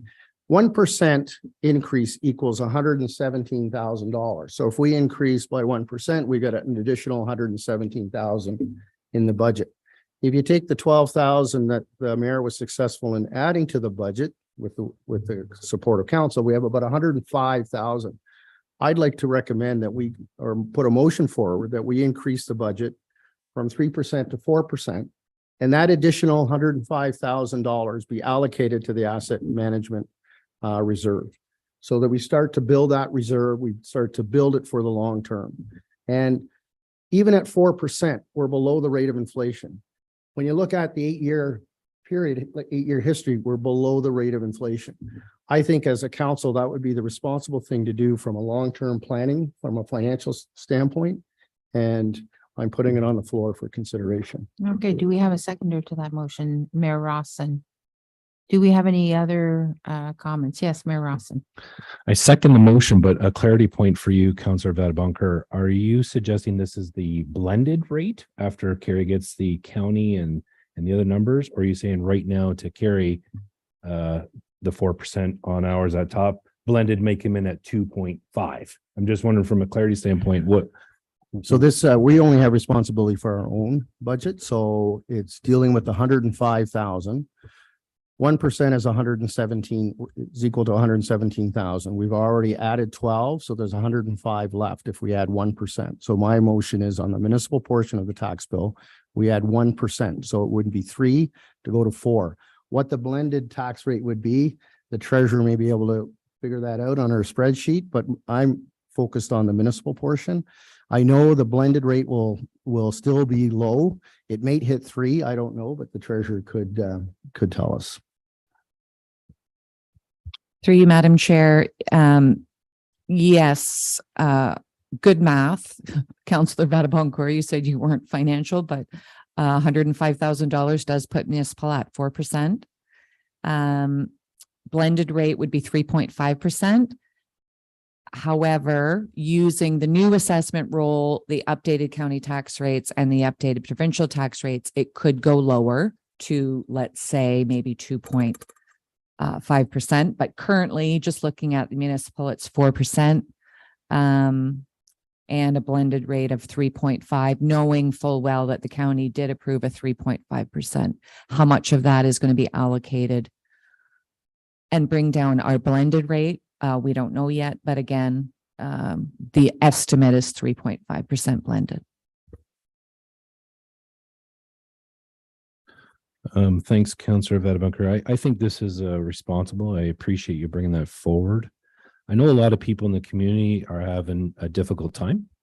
And I know it's been articulated at every session we've had, and people have mentioned that. And this is responsible planning for the future. Carrie has identified the risks to us as an organization as we grow. And we've talked about increased costs. And we either need to start saving today, or when the time comes, we're going to have to increase the tax rate dramatically at that time and ask for more. So we're trying to stabilize this now as we move into the future. So I think this is great. Thank you for moving that forward. And I hope we get support from the rest of our members. Mayor, Councillor Waters.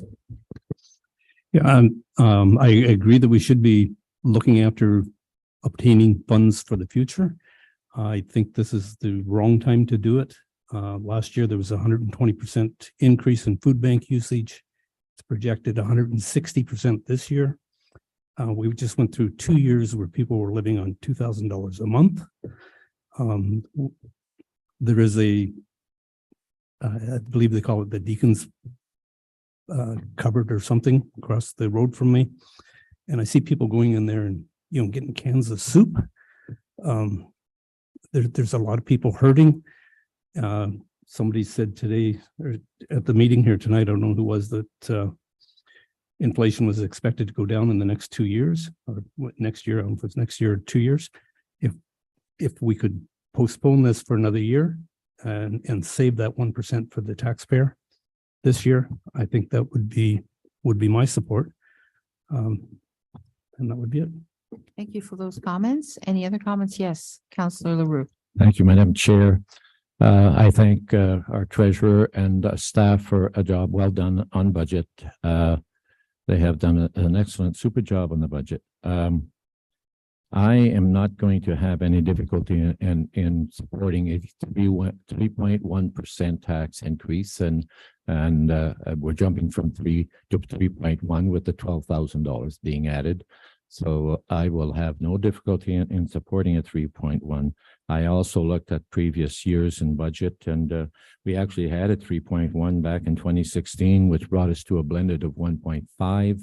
I agree with Councillor Waters that I don't feel that this is the year to be making such a jump in our tax rate. So. Thank you for those comments. Any other comments before we go to the vote? Yes, Councillor Marcia. I would echo those sentiments as well. And I do appreciate the report. Carrie, the detail was extremely well done. And I really appreciated the overview for the taxation rate over the last 8 years. I really think that is important. And I fundamentally believe that no increase is not a good news story for our residents, because we are finding ourselves in a situation where we are today. I do think it's important that we do adjust our tax rate accordingly for current and future planning. I do feel that I feel comfortable in supporting a 3%, 3.1% base increase in terms of the taxation. When the staff was tasked with a 2.25 to come back to us, and when you did, that was pretty amazing work, and a lot of hours have gone into this, and I respect and appreciate that. And I've always felt from day one that was a really low target and that it wasn't realistic for us as a municipality. And I'm comfortable with the 3 from that perspective. I do support and agree that we do have to start planning. I fundamentally don't know that I don't feel that I could support that it be this taxation year, but absolutely we need to start looking at that. Thank you for those comments. Any other comments before we go to the vote? I might just mention that we know that the inflation rate was 6% this year. And by coming in at 2% or 3%, obviously we've cut somewhere, and we've cut with services that we had, or we haven't addressed some of the services that we may need. And so I think that it's a numbers game and we may be able to hold down the rates of taxation, but eventually those things will come to roost. We will have to address them at one point or another. And I think that if we can start addressing them little by little, year by year, it will be of benefit to us, especially knowing there could be a blended rate. We could have reduction there. And we've been super conscientious as far as keeping our rates down, but the realities are in the pudding. We have a large assessment infrastructure gap. We have gaps that are slipping away as we go from year to year. So I think, unfortunately, for all of us, there are some tough decisions to be made in the very near future. And I think the sooner we can start addressing them, the better we're going to be off in, let's say, 10 years when we do have those big projects coming. And we're going to have some really tough decisions to make.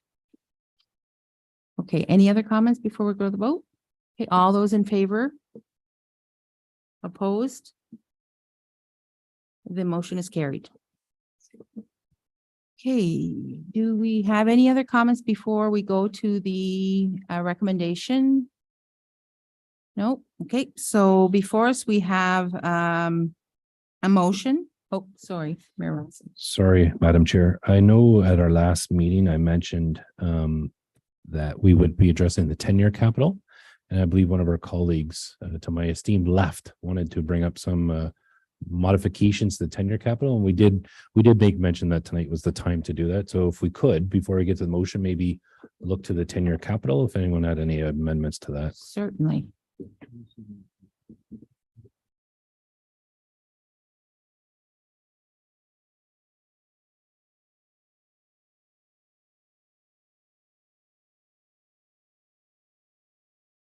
Okay, Councillor Vademulker, the floor is yours.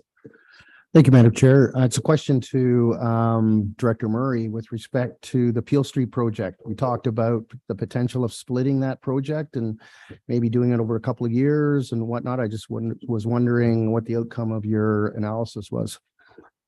Thank you for the question. Through you, Madam Chair, to Councillor Vademulker. Certainly, the phasing of the Peel Street project could be done over 2 years, like similar to what we did in for the Chatham Street project. We would just have to time it. It is occurring after the Peel Street redesign, and that information would feed into and update our reconstruction design, which is already completed. So it would be just, we would have to work out that phasing and the timing of that, but certainly the phasing of that into two separate phases could easily be done. So thank you for that. So where it's in the 10-year forecast, we'll leave it the 10-year forecast, wait for that study to be completed. And maybe next year, when we're looking at the forecast, we may make some adjustments, if that's what I hear you saying. That's correct. Okay, thank you. That it? Okay, do we have any other comments before we proceed to the motion? No? Okay, so before us, we have a recommendation. Me, Madam Chair, sorry if I may. Yes, certainly. There was one addition or change that I neglected to add to the 10-year capital plan that I'd like to bring forward for council consideration, which is the reconstruction of Point Street. We do have it as an engineering project in 2027. And we'd also have a transfer to reserve for the future reconstruction project, which actually falls outside of our 10-year capital plan. So I'd like to, for council's consideration, to bring forward the first phase of that within 2028. And that would replace the Water Street capital project, which would move outside of our 10-year capital plan. So I'd like to bring forward that for council consideration. We did do some improvements to the sanitary sewer on Point Street there this past summer. They are working well, but there's a long-term fix that's needed that would be addressed through this capital project. And so we're looking at getting the capital, at least the reconstruction portion of that capital project within this 10-year capital plan for council consideration. Okay, yes, the clerk, Clerk Cooper, please. Thank you, Madam Chair. What I might suggest is that staff, and I don't know if council is comfortable with what they just heard. But what I might suggest is that as staff, we can put together a memo that articulates so that council has an opportunity to digest that information. It's, as the director has noted, it's out for 5 years. So it's not an imminent change that has to happen right away. But certainly it would be ideal if we can get something in front of council that they could consider. And, you know, we can work with the clerk procedurally on, you know, if there is a need to amend the 10-year capital plan, that doesn't necessarily need to be made this evening. We can work towards that in future if committee is comfortable with that. I think that's fair enough. It doesn't impact this budget at this point in time. So is everyone okay with that? Okay, good, great. Okay, any other comments? No. Okay, good stuff. So I have a motion here that the town's 2023 operating budget be approved as presented, and that the town's, or I guess as amended, and that the town's 2023 capital budget be approved as presented, and that the town's 2024 capital budget be approved. 23, yes, the 2024 capital budget be approved as presented, and further that a contribution up to the amount of $501,652 as presented be approved for the Penetanguishene Public Library to fund their 2023 operating requirements. And finally, that a contribution of up to $76,000 be approved for the Penetanguishene Public Library to fund their 2023 capital requirements. Can I get a mover for that motion? Mayor Rawson, a seconder, Councillor LaRue. Any comments before we go to the vote? Yes, Councillor Buttermilker. Thank you, Madam Chair. I think the clerk had her hand up there just to provide some clarity. I think we're as amended in certain sections, but I'll leave that to the clerk too. Yeah, sorry. I mean, I think we've covered exactly what the changes are within those individual motions. So it's not the end of the world, but I did want to ensure that Carrie understood which ones were amended and which ones were presented. From my understanding, certainly the operating budget, I think for the capital budget, it was just that deferral from 2020, like I think it was 2023 to 2024. So technically both of those are amended. And then the rest, so in my opinion, they were all as amended.